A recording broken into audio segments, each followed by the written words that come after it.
Leur estafette ne paye pas de mine, non sans humour. Ils l'avaient pourtant surnommé Black Pearl, comme le vaisseau des pirates des Caraïbes. Eux partaient livrer une bataille nasale. C'était en avril 2020. En 3 jours, ils avaient monté une équipe mobile capable de tester massivement dans les EHPAD de la métropole.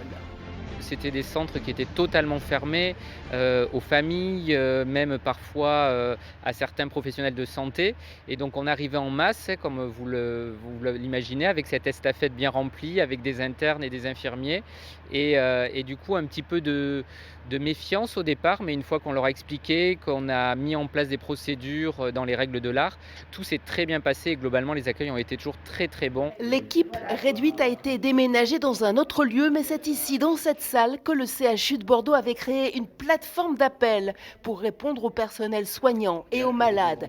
Un nouvel outil créé en urgence, beaucoup d'ingéniosité aussi pour gérer la pénurie de blouses. Ninon, interne, voulait aider.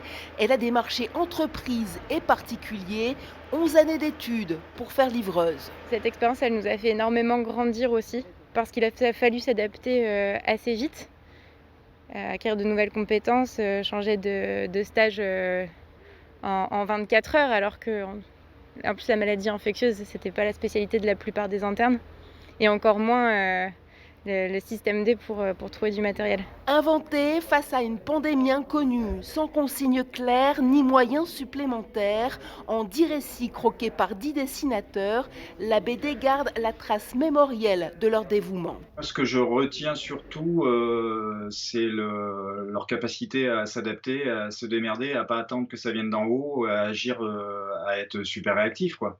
Enfin, c'est un truc complètement fou ce qu'ils ont fait. Un autre regard que celui des médias, un autre hommage que celui des applaudissements tous les soirs à 20 h.